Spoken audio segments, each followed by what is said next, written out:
Harjeet Singh Chahal was known in Surrey as the gentle old shopkeeper who never raised his voice and never missed a day of work.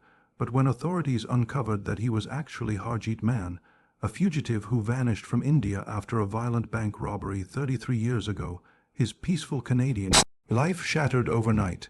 In 1992, Harjeet Singh Chahal stepped off a flight from New Delhi into the cold, unfamiliar air of Vancouver, Canada. He was 40 years old, with a worn leather suitcase and a tired face that told stories of struggle. The world he left behind in India was complicated and heavy with secrets, but in Canada he wanted to start again. To the immigration officer who stamped his papers that day, he was just another hopeful man chasing a better life. No one could have guessed that his new beginning was built on a carefully crafted lie. Harjeet's early years in Canada were not easy. He worked long hours in a meat processing factory, enduring the noise, smell, and exhaustion that came with the job. He lived in a cramped shared apartment with other immigrants who rarely spoke to each other beyond polite greetings. Yet he kept to himself, never complaining, never revealing much about his past. He sent small amounts of money to relatives in India, though no one really knew who they were. When his co-workers asked about his family, he would simply smile and say they were fine back home. As the years passed, Harjeet slowly built a reputation for reliability. He was quiet but dependable, always on time, never involved in trouble. The supervisors liked him, and when a position opened at a local distribution warehouse, he took it without hesitation. The new job paid better, and he began saving. Every penny mattered to him. He had learned early that survival in a foreign land depended on patience and silence. In 2001, Harjeet finally saved enough to open a small corner grocery store in Surrey, British Columbia.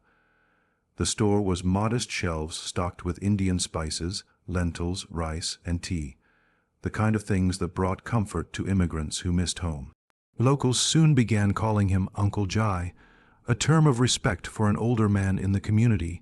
He greeted everyone with folded hands and a soft smile.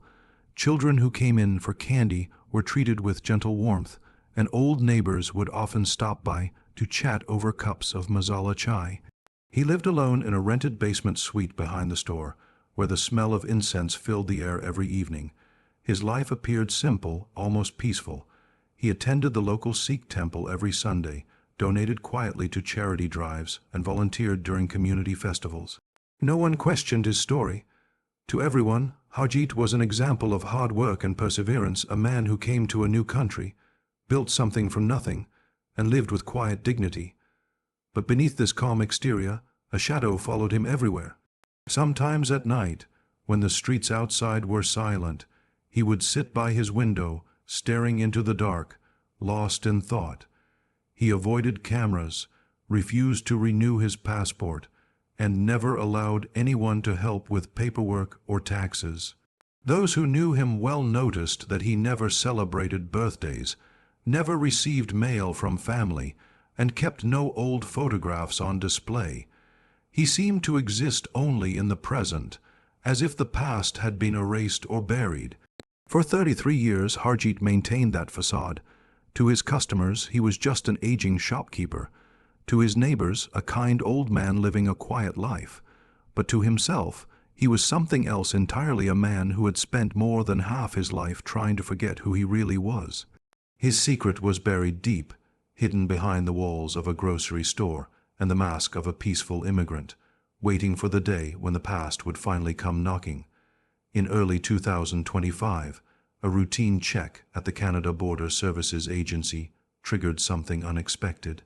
The system flagged a small inconsistency in the file of one Harjeet Singh Chahal, a 73-year-old permanent resident who had never applied for citizenship despite living in the country for over 3 decades. It seemed like a minor clerical issue at first, one that might have gone unnoticed if not for a young immigration officer's curiosity.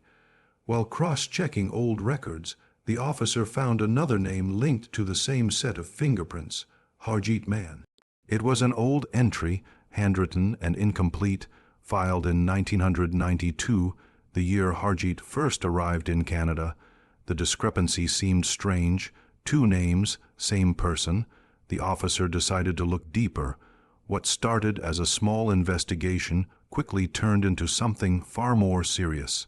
The agency reached out to Indian authorities for verification, requesting background information on the name Harjeet Mann. Within days, a reply came from Punjab police that sent shockwaves through the Canadian office.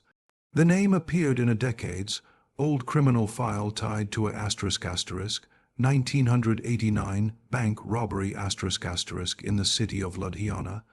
The file described a man accused of helping a gang steal over 2 million rupees, a crime that had left one security guard injured and another missing.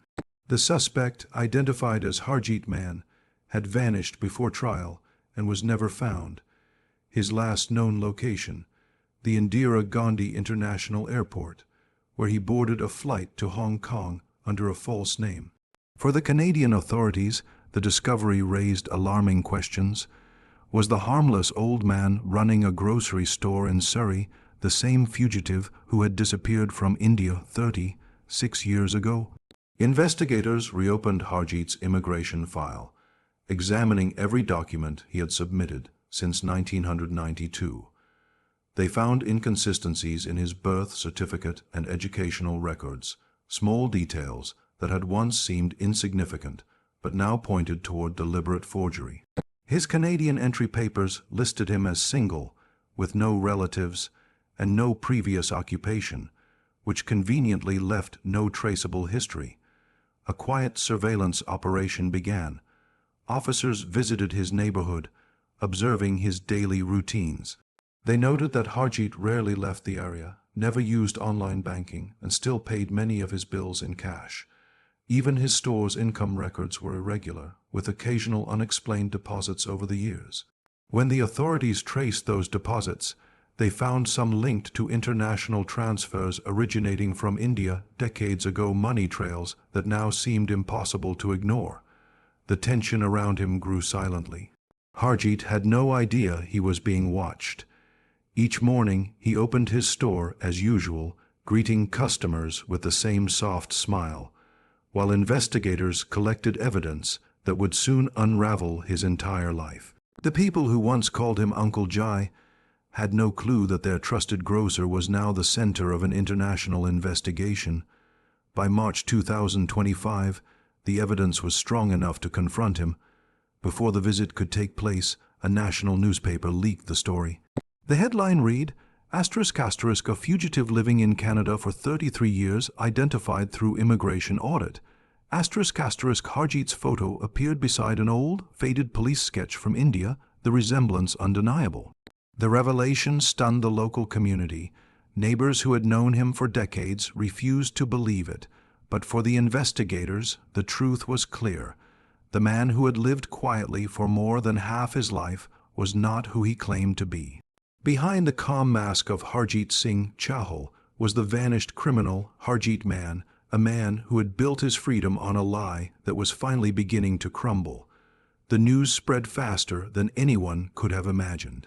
Within hours of the newspaper article's release, Harjeet's quiet neighborhood in Surrey was surrounded by reporters, flashing cameras, and curious onlookers. The small grocery store that had once been a comforting part of the community suddenly became the center of scandal. The hand-painted sign above the door **Chahal's Market** was now a backdrop for headlines calling him the ghost of Surrey and the fugitive grocer. Customers who had once greeted him warmly now walked past with uneasy glances. Some whispered that they always suspected something unusual about the old man, while others refused to believe the story, insisting it must have been a mistake. The ** Canada Border Services Agency ** took charge of the investigation. Officers began collecting every piece of documentation connected to Harjeet's life in Canada: rental agreements, business licenses, bank statements, tax filings. The records revealed something startling. Harjeet had renewed his work permits and residency cards multiple times using subtle variations of his signature, as if intentionally disguising his handwriting. His store's registration traced back to an initial investment that had never been properly declared. When analysts examined financial archives, they noticed the early capital matched a pattern consistent with smuggled or laundered money entering the country during the early 1990s. Behind the scenes, Indian authorities confirmed that the original case against Harjeet Mann had never been closed. The 1989 bank robbery had been one of the largest rural heists in Punjab's history. A group of men had stormed a cooperative bank in broad daylight, looting cash before disappearing into the countryside. One guard was left permanently injured, and another was presumed dead after being dragged away during the escape. Witnesses had identified Harjeet as a planner who supplied the gang with insider information about the bank's schedule. When the police closed in, he vanished. Now, after decades, his name had resurfaced thousands of miles away, tied to a man who had lived an entirely different life. As investigators in Canada pieced together the evidence, the case drew national attention. Television programs debated whether it was fair to punish a 73-year-old man for something committed in another lifetime. Community leaders who once praised him now kept their distance. The Sikh temple he attended issued a statement urging neutrality, asking the public to let the law decide. But curiosity and suspicion lingered everywhere. When officers questioned people close to Harjeet, more small but troubling details emerged. A former landlord mentioned that Harjeet always paid in cash, never allowed his identification to be copied, and once moved out overnight without notice.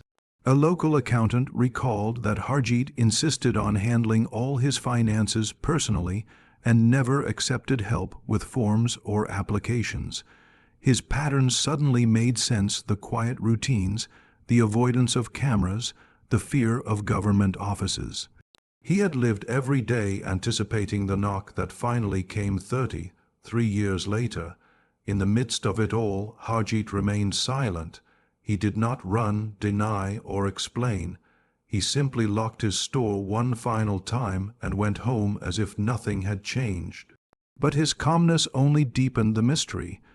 To the investigators, it felt as though he had expected this moment all along, as if he had always known that no matter how far he ran or how carefully he hid, the past would eventually find him. The courtroom in downtown Vancouver was packed the day Harjeet's trial began. Reporters filled every bench, their cameras waiting to capture the frail old man who had become the focus of national attention. Dressed in a simple beige sweater and a dark turban, Harjeet sat quietly, his hands clasped together, his eyes fixed on the floor. To the public, he looked harmless, a tired immigrant who had built a small, honest life. But to the prosecution, he was a man who had deceived a nation for more than 3 decades, living under a false identity to escape justice for a violent crime. The prosecution began by laying out a detailed timeline. They presented evidence of the forged documents that Harjeet had used to enter Canada in 1992. They showed that the name Harjeet Singh Chahal appeared only after the disappearance of Harjeet Mann from India. Fingerprint comparisons confirmed that both names belonged to the same person. They even produced old financial records linking early deposits in his Canadian bank account to money transfers from India that had been flagged at the time as suspicious. The evidence was methodical and heavy, leaving little room for doubt about who he truly was. Harjeet's defense team countered by focusing on his life after arriving in Canada. They argued that whatever mistakes he made in his past, he had lived more than half his life as a model citizen. They painted him as a man seeking redemption, not hiding guilt. They called on character witnesses, neighbors, customers, and community members who all described him as kind, generous, and peaceful. Many testified that he donated food to the needy, helped newcomers find jobs, and even paid rent for struggling families. To them, the man sitting in the courtroom was no criminal. He was the heart of their neighborhood. Despite these testimonies, the prosecution pressed on. They revealed a new piece of evidence that changed the tone of the trial entirely. Indian investigators had located a former accomplice from the 1989 robbery, a man now living in Delhi who claimed that Harjeet was not a passive participant, but the ***, mastermind *** behind the entire operation. According to this witness, Harjeet had planned the robbery, arranged the escape, and disappeared with most of the stolen money. That money, they alleged, became the foundation of his life in Canada, the seed that grew into the grocery store everyone admired. Courtroom fell silent as the statement was read. The idea that the beloved Uncle Jai had built his life with stolen blood money stunned even his defenders. The defense tried to challenge the credibility of the witness, pointing out the man's criminal record and potential motives, but the damage was done. Doubt now hung heavily over the courtroom. As the trial continued, the media dissected every detail. Some painted Harjeet as a cunning manipulator who had fooled everyone around him. Others portrayed him as a tragic figure, a man who made one terrible mistake in his youth and spent the rest of his life trying to live honestly. When Harjeet finally spoke, he did not deny the deception. He only said that he had wanted peace and had found it until the world decided to take it away. After weeks of testimony, closing arguments, and public debate, the decision lay in the hands of the judge. It was not just about guilt or innocence anymore. It was about morality, forgiveness, and whether a lifetime of good deeds could erase the sins of a distant past.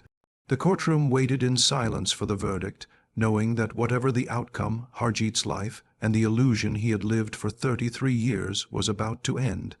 The final verdict came on a cold October morning. The courtroom was silent as the judge read the decision. After reviewing all evidence, testimonies, and reports from both countries, the court concluded that Harjeet Singh Chahal and Harjeet Mann were one and the same. The man who had lived in Canada for 33 years as a quiet shopkeeper was, without question, the fugitive who had escaped India after the 1989 bank robbery. His permanent residency was revoked, and he was ordered to be deported to India within 30 days to face the charges that had waited more than 3 decades for resolution. When the decision was announced, there was no visible reaction from Harjeet. He sat motionless, eyes lowered, his face expressionless. To some, he looked relieved, as if the long years of hiding were finally over. Others saw only resignation, the acceptance of a fate he had always known would come. Outside the courthouse, journalists shouted questions. Microphones were thrust toward him, but he said nothing. He walked slowly to the waiting police car, the same calm demeanor that had defined him all his life. In the days that followed, his story dominated news channels across Canada and India. Some praised the justice system for uncovering the truth.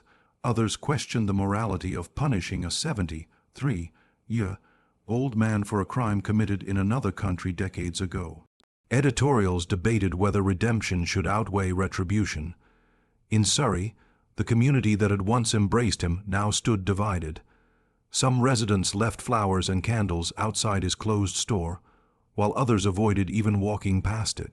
The familiar sign, *Chahal's Market*, was removed by the landlord. Its shuttered windows reflected the emptiness that followed his absence. Harjeet spent his final weeks in Canada in an immigration detention center, awaiting travel arrangements. He was frail but composed, spending his time reading from a small prayer book he had carried for years. Occasionally, he received visits from members of the temple, people who had known him for decades and still believed in his goodness. They described him as peaceful, even grateful. He told them he had lived a full life, even if it wasn't built on truth. To him, the 33 years of ordinary living the store, the neighbors, the quiet mornings were a kind of atonement. When the day of deportation arrived, officers escorted him through the airport surrounded by media. Cameras flashed as the old man, dressed in his worn jacket and turban, was led slowly toward the gate. He looked around once, as if taking a final glance at the country that had given him both refuge and judgment. Then he disappeared through the corridor leading to the plane that would take him back to the land he had fled. In India, officials confirmed that the old robbery case would be reopened. Some of his former associates had died, others had disappeared, and evidence had grown weak with time. Whether he would ever face a real trial remained uncertain. But what was certain was that his long-built life had been dismantled, piece by piece. Back in Surrey, the street where he lived grew quiet again. The grocery store remained empty, its walls still carrying the faint scent of spices and incense. For those who once knew him, the story of Harjeet Singh Chahal became a haunting reminder that time does not erase truth. A man can run from his past for decades, but he cannot outrun it forever. His deportation was not just the end of a life in Canada. It was the slow unraveling of a secret that had waited patiently in silence until the day it finally demanded to be seen.